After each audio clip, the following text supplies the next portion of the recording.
안녕하세요. 예, 저는 조정은 평가사이고요. 원정평가사이고요. 예, 지금 경실련에서 활동을 하고 있습니다. 경실련에서 활동하고 있고, 오늘 이제 플러스 3과 집값 정상화 시민행동 직접민주주의라면서 깡통전세 문제 관련해서 강연 요청을 하셔서 이제 여러분들 만나 뵙게 됐고요. 제가 알고 있는 내용, 문제라고 생각했던 부분, 지금 깡통 전세 문제를 보면서 좀 어떤 부분을 좀 우리가 다시 한번 생각해 봐야 될지 정리 한번 해봤습니다. 그런데 지금 강연 들어오시기 전에 잠깐 대표님하고 이야기를 나누면서 했던 이야기가 부동산과 관련되는 어떻게 보면 이제 하나의 산업이라고 할 수 있는데 이 산업에서 어떻게 하면 그 시민들의 주머니에 있는 돈을 이 사업자들에게 합법적으로 이렇게 이전할 수 있을까? 어떻게 보면 가장 이 산업을 통한 수익을 가장 극대화할 수 있을까? 그런 부분에 사실 우리 그 모든 사회 역량, 유능한 분들, 똑똑한 분들의 어떤 역량이 집중되어 있는 게 아닌가 그런 생각이 들었고, 그러다 보니까 어떤 그 사업을 통해 가지고 발생할 수 있는 위험이나 이런 것들은 많이 가려지고, 그러니까 이제 장밋빛 이런 현상들 이런 것들만 이제 보통 정보로 제공이 되고, 그러니까 이제 그러면서 이 부동산 산업이 계속 그렇게 저는 계속 부동산을 수익성하고 이렇게 연관시켜가지고 이야기를 많이 하는데 굉장히 좀 무서운 일이라는 생각이 들거든요. 수익성에는 어떻게 보면은 시민들의 어떤 그 생활, 주거권, 삶 그런 것들이 다 배제되어 있는 부분이거든요.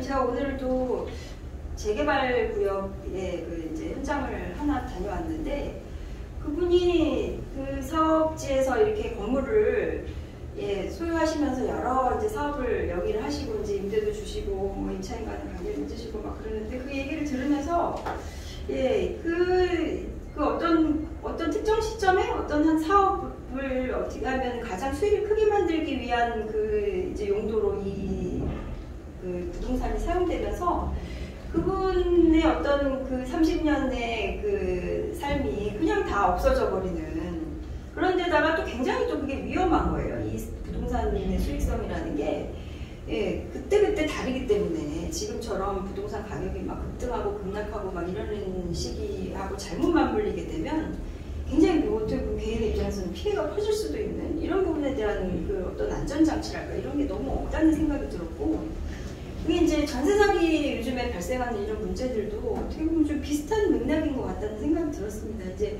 그 수익성 극대화, 수익 극대화, 사업자 이익 극대화에 막 모든 초점이 맞춰지다 보니까 그 외에 그 집이 꼭 필요해서 살아야만 하는 그런 분들의 어떤 위험에 감당해야 되는 나중에 그 이후에 무슨 문제가 발생했을 때 어떻게 해결해야 되는지 그런 부분은 이제 가려져 있는 거죠, 뒤에. 왜냐면 그 당장에 이제 이렇게 계약서를 쓰게 해야 되고 계약을 하게 해야 되고 막 이러다 보니까 그 이후의 일들에 대한 어떤 안전장치가 지금 너무 없는 것에 원인이 있지 않는가 이런 생각이 좀 들었고요. 그래서 저는 이제 평가사를 2003년도에 제가 이제 시험에 합격하고 2004년도부터 시작했는데 그때도 사실은 전세 이런 피해가 많이 있었어요. 그래서 제가 처음에 이제 일을 시작하면서 제일 먼저 이렇게 일을 배우면서 했던 일이 경매평가였는데, 이제 그때 제가 이제 소속돼 있던 회사에서 담당하고 있던 구역이 은평구 지역이었거든요. 그래서 이제 현장에 이렇게 나가보면 막 이렇게 그 은평구에 있는 다세대 주택이 경매에 그 당시에 되게 많이 나와서 제가 그 현장을 많이 갔었는데 기억이 나는 게 이렇게 유치원생이나 될까 말까 한 지금도 이제 한 20년 됐는데도 잊혀지지가 않는데 유치원생 정도 된 것 같은 머리를 노랗게 염색한 꼬맹이가 제가 이렇게 문을 두드렸더니 문을 열어주더라고요. 그래서 어른이 없나 하고 이제 어른이 안 계시니 하고 물어봤더니 어머니가 이제 집 안에 계셨는데 어머니가 이제 술에 굉장히 취하셔가지고 예, 집안에 이제 계셨었어요. 그리고 막 이렇게 현관 그 앞에는 막 술병이 소주병이 정말 수십 병이 막 이렇게 쌓여 있었는데 그 어린 꼬마가 되게 어른스럽더라고요. 엄마는 막 이제 술에 취해 있고 예, 항상 술에 취해 있고 아빠는 없는 것 같고 예.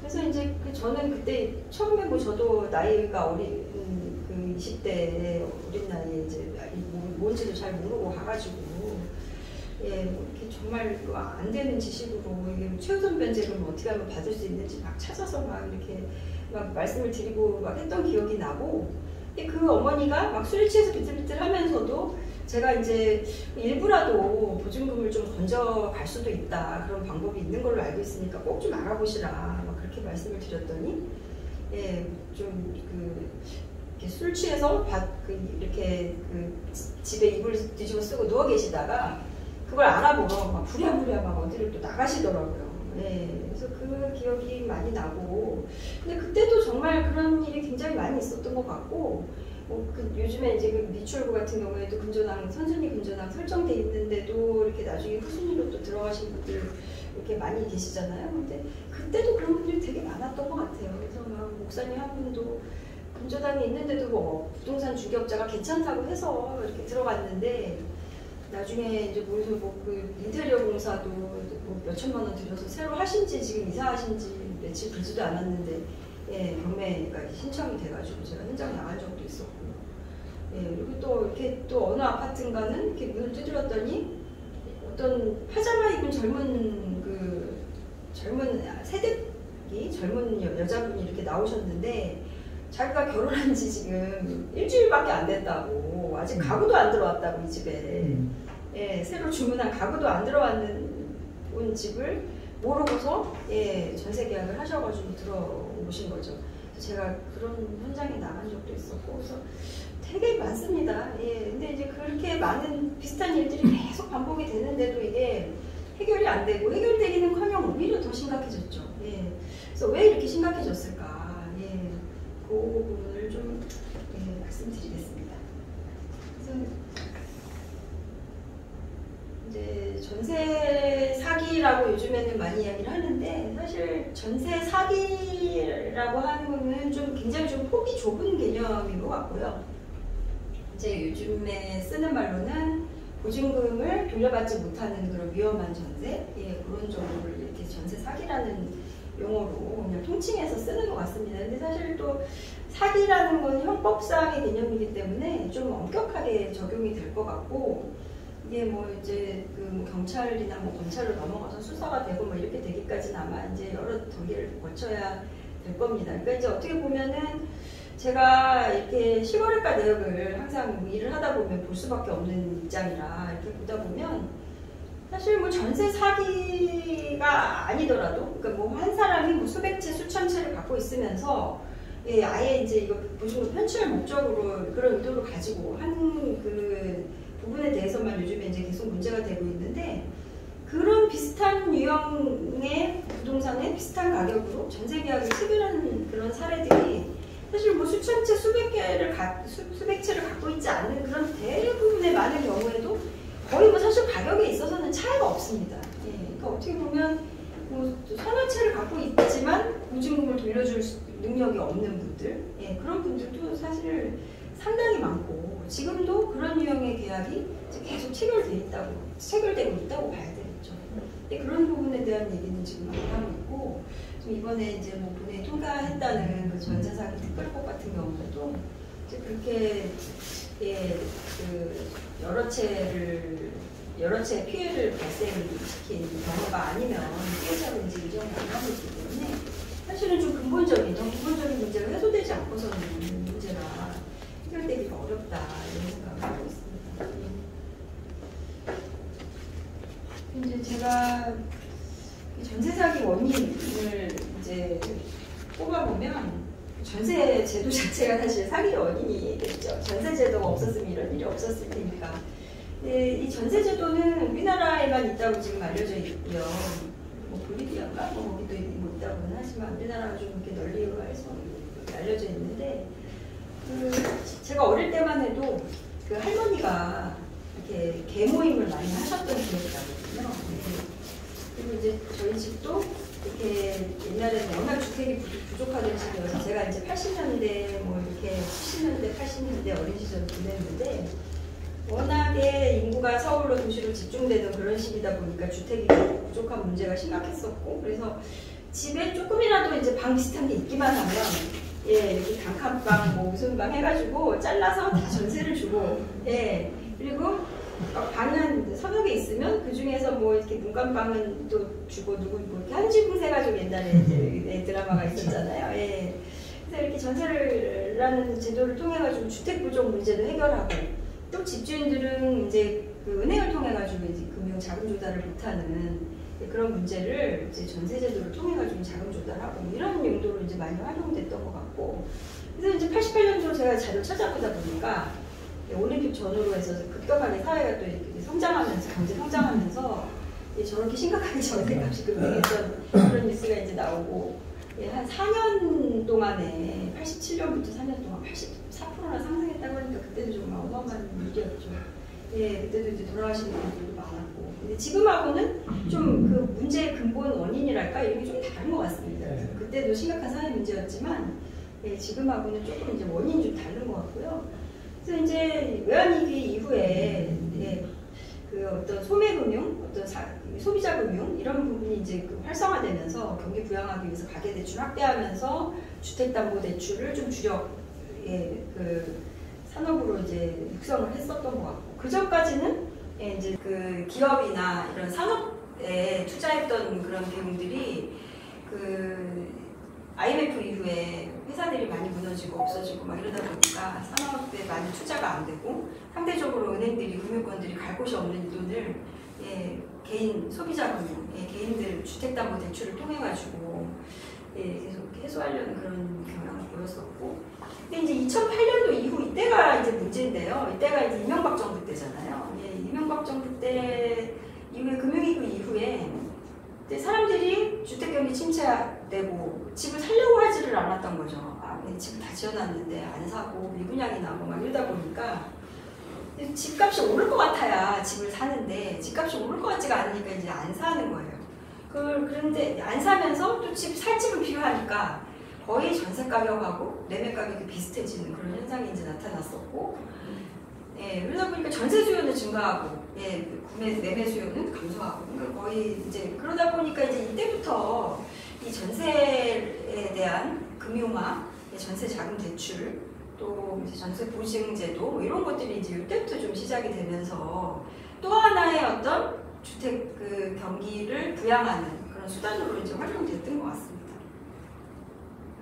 그래서 이제 제가 그래서 전세 사기의 그 원인으로 꼽고 있는 세 가지를 항상 말씀을 드리는 부분이 민간 주택 임대 사업자 제도 하고요. 그리고 이제 전세 자금 대출 그리고 전세 보증보험 요거 세 가지 3종 세트를 항상 이제 말씀드리고 있습니다.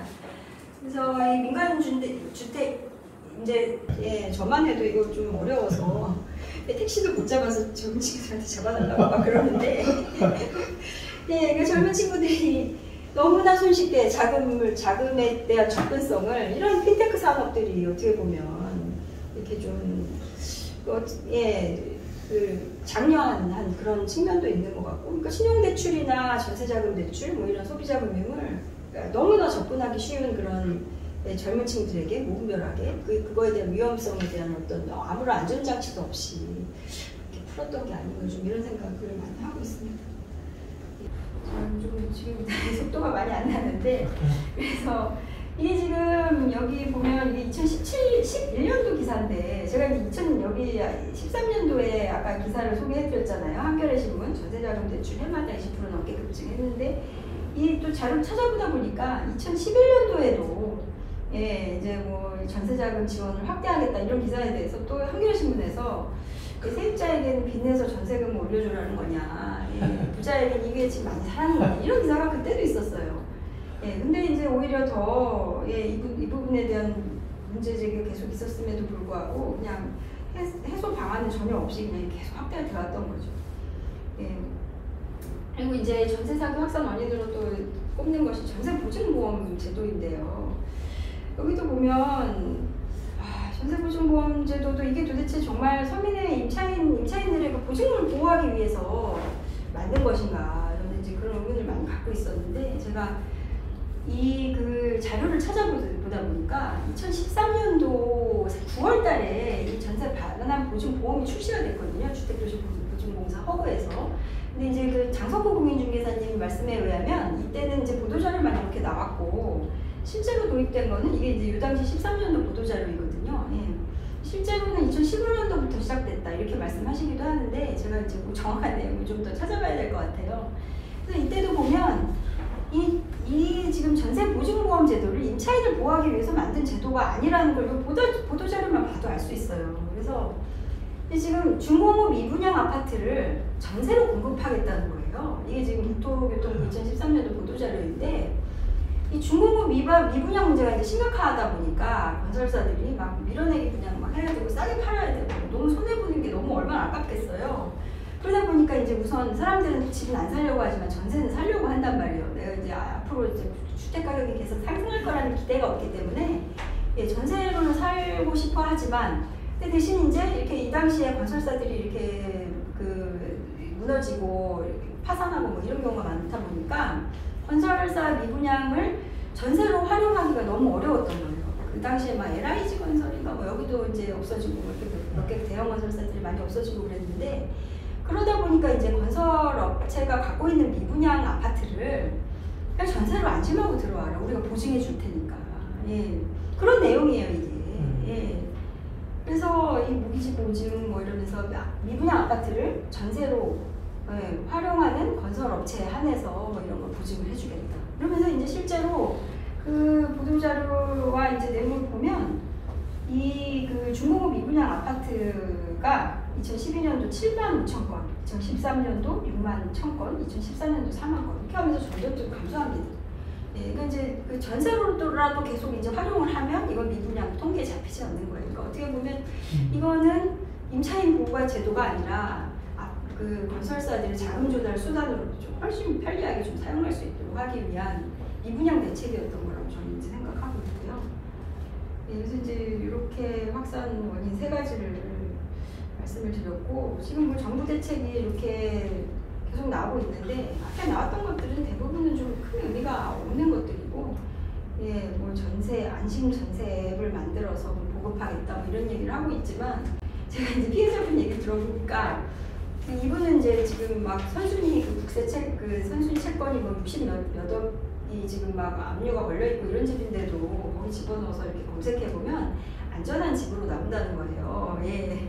그러니까 사실 이걸 지금 뭘 해야 될지 모르는 분들이 이제 그냥 만들었다고 봐야 될 것 같고, 뭐 이제 뭐 단속 강화하겠다 뭐 이런 내용이 대부분인 거고, 계속 이제 이런 식이었고, 그 이후에 이제 나온 2023년 4월 달에 좀 이렇게 한발 그 앞선 그런 대책이 나왔는데, 그 부분이 이제 좀 제가 의미 있다고 생각하는 부분은 그 우선 매수권을 LH에게 주는 부분, 임차인에게 또 우선 매수권을 주는 부분, 뭐 이런 부분이 좀 의미 있지 않나 이런 생각이 들고, 근데 여기도 피해자로 인정받기 위해서는 좀 엄격한 것 같아요. 그 내용이.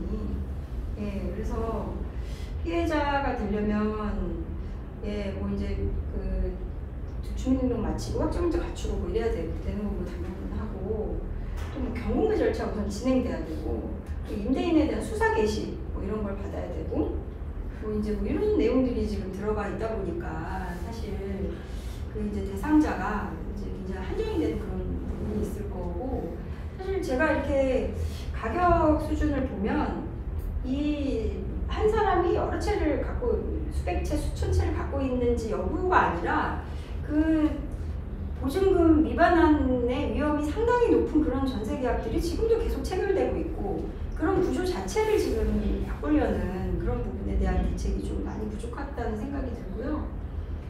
예, 이것도 이제 뭐 그동안 계속 이렇게 좀 여야가 협의하면서 변경되는 내용들, 뭐 협의한 내용들 이런 거 이제 제가 계속 요 며칠 한 달 동안 계속 이제 변경된 내용들 제가 정리한 내용인데, 그래서 이제 제가 전세 사기하고 감정평가의 문제에 대해서만 좀 그냥 조금만 더 말씀드리고 짧게 마무리하겠습니다. 이제 시간이 좀 길어져가지고요. 아마 이 기사 많이 보셨을 거예요. 감정평가사가 과다하게 가격을 부풀려서 그 전세 사기 문제 발단이 됐다, 원인이 됐다 이러면서 이제 한동안 평가사를 또 이제 비난하는 이런 뭐 보도자료를 보면 막 수십 장인데 한 페이지만 다 평가사가 나오고 막 이렇게 나오는 보도자료가 나오고 그랬는데, 근데 사실 제가 참 좀 의문이 드는 게 이분은 왜 얘기를 안 하는지 모르겠어요. 그래서 보증사고가 난 5가구 중에서 한 가구가 감정평가를 했다는 거예요. 그러면 나머지 4가구는 80%는 평가를 받지 않았는데도 지금 보증사고가 난 거잖아요. 그러면 이게 감정평가의 원인인가? 감정평가 원인이라고 볼 수 없죠. 80%는 평가를 하지 않았는데도 사고가 났는데, 그러면 그 평가의 문제인지 아닌지 뭐 이런 걸 좀 신층적으로 다뤄주는 기사가 제가 보니까 하나도 없었어요. 그래서 그냥 어떻게 보면 뭐 이렇게 문제 화살을 비난을 누구한테 그냥 돌릴지 평가사 탓이라고 그냥 이렇게 하고 넘어가 버리려고 그런 의도가 아닌가 막 이런 생각이 좀 많이 들어서 정말 억울했고, 그러면 물론 평가도 문제도 있는 부분인데 평가에 그럼 어떤 문제가 있는지 제가 이제 그것만 좀 짧게 말씀드리면, 저희 감정평가의 방법이 3가지가 있는데 이렇게 거래사례 비교법, 원가법, 수익환원법 이렇게 3가지가 있어요. 근데 이제 보통 가격을 이제 부동산의 가격이 얼마인지, 시가가 얼마인지, 시세가 얼마인지 이렇게 만약에 누가 묻는다면 그럼 뭐라고 대답하실까요? 보통 시민들이 우리 집 옆집이 우리 집 뭐 같은 동 같은 아파트에 있는 어떤 아파트 어떤 호수가 만약에 10억에 팔렸으면 내 집은 10억이야 이렇게 생각할 거 아니에요, 그죠? 보통 시세를 그런 식으로 이제 측정을 하죠. 이제 실거래 사례를 기준으로 해서 거래된 내용이 있으면 그게 이제 시세가 되는 거예요. 그러다 보니까 이제 뭐 뉴스에도 계속 나오지만 실거래 가격 자체를 이제 막 이렇게 만들어내는 거죠. 가격을 올리면 좋은 이익이 되는 분들이. 근데 이제 그렇게 평가하는 방법이 거래사례 비교법이에요. 그리고 원가법은 이제 땅값하고 건축비를 더해서 구하는 방법이고, 그리고 수익환원법은 이제 순수익을 기준으로 한다는 얘기는 이제 임대료를 기준으로 한다는 얘기거든요. 근데 대부분 지금 이 집합건물 전세 사기 문제가 크게 이렇게 지금 문제가 되는 부분이 대부분 아파트 다세대 오피스텔이거든요. 근데 이 오피스텔은 또 거래사례 비교법을 적용하여야 한다. 저희 감정평가 규칙이 그렇게 돼 있어요. 근데 제가 거래사례를 좀 보여드릴게요. 이건 이제 미추홀구는 전세 가격하고 거래 가격하고 거의 차이가 안 나는 요 부분을 이제 말씀드리기 위해서 한 건데, 거래 사례를 좀 보여드리면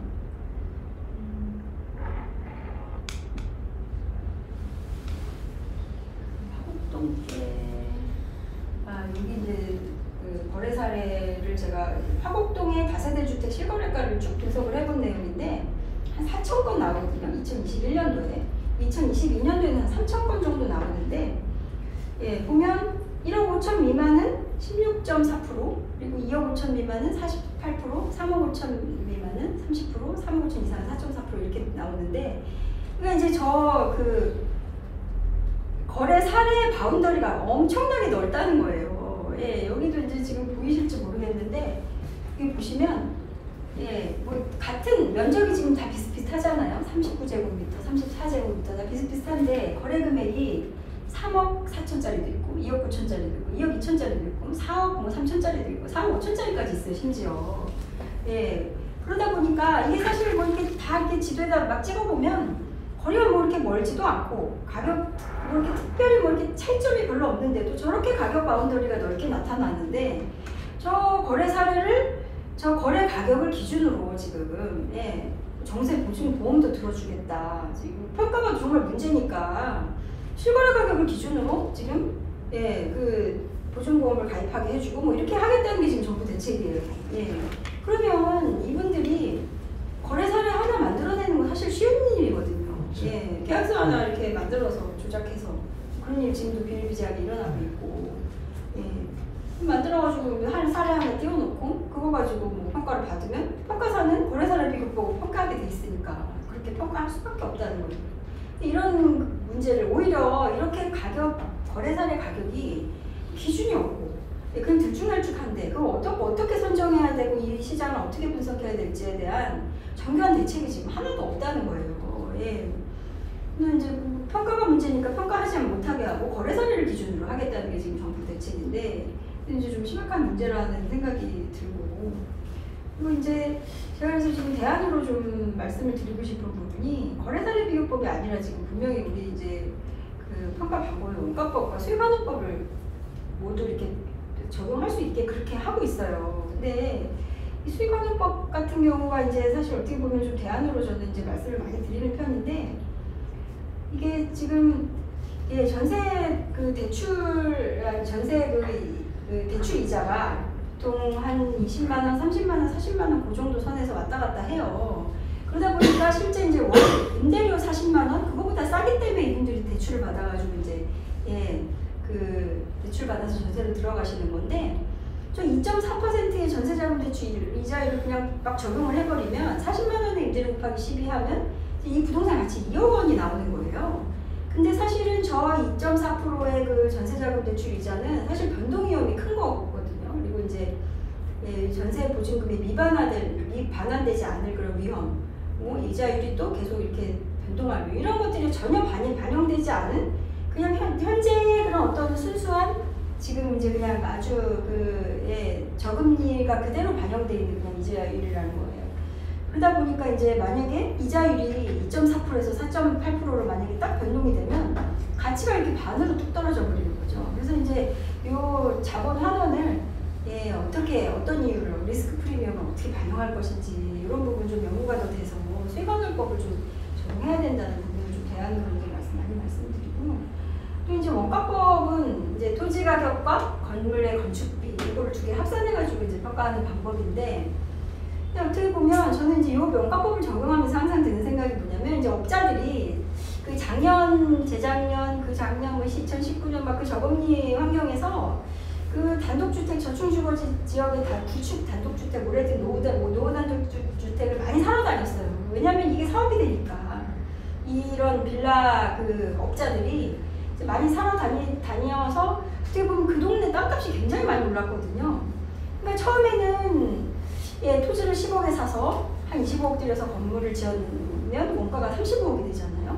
근데 이제 개발을 하고 나서는 이걸 막 2억 5천에 전세를 놓을 수 있으면 이거 이제 어떻게 보면 전세를 분양하는 거나 마찬가지인데 20개가 이제 다세대 주택이다 보면 개발 후에 가격이 50억이 되죠.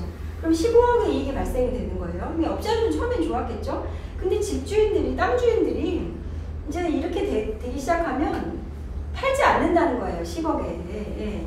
그래서 이제 점점 토지 가격이 올라가서 예, 결국은 업자 이윤은 감소하고 예, 토지를 가지고 있는 토지 소유자의 이익이 올라가는 그런 구조로 결국은 귀결이 됩니다. 그래서 이제 결국은 막 이렇게 사업성을 중시하는 그런 이제 부동산 정책을 피다 보면 예, 토지 소유자들은 이제 계속 가지고 있다가 경기가 안 좋을 때 가지고 있다가 사업 환경이 좋아져서 고분양으로 분양을 할 수 있거나 전세를 놓을 수 있거나 그럴 때 결국은 토지 가격이 상승됨으로 인해 가지고 그 이익이 결국은 토지 소유자들이 다 귀속되는 그런 이제 현상이 계속 반복이 되고 있고 결국 그래서 저는 이 문제도 결국은 이게 예, 토지의 문제고 결국은 토지 소유자, 자산 소유자들에게 그 이익이 결국 다 귀속되는 예, 그런 결과가 된다. 그래서 토지 소유자에 대한 어떤 이 환수장치, 통제장치 이런 것들이 좀 같이 얘기가 반드시 돼야 된다.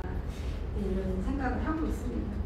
이거 뭐 좀 장황하게 제가 말씀드렸는데 그리고 이제 그래서 전세 사기 문제의 본질이 결국 토지 문제고 부동산 문제, 분배 문제고 근데 이제 우리 국민들도 이런 문제에 대한 이야기보다는 좀 나도 빨리 내 집 마련하고 싶고 나도 빨리 자산 취득해서 돈 벌고 싶고 이런 욕망이 너무 크다는 거예요. 지금 대부분 이게 지금 주거실태 조사 보고서인데 여기도 보면 청년 신혼부부들이 대부분 지금 너무나 당연히 자산 증식 수단으로 지금 보유해야 된다 이렇게 응답하고 있고요.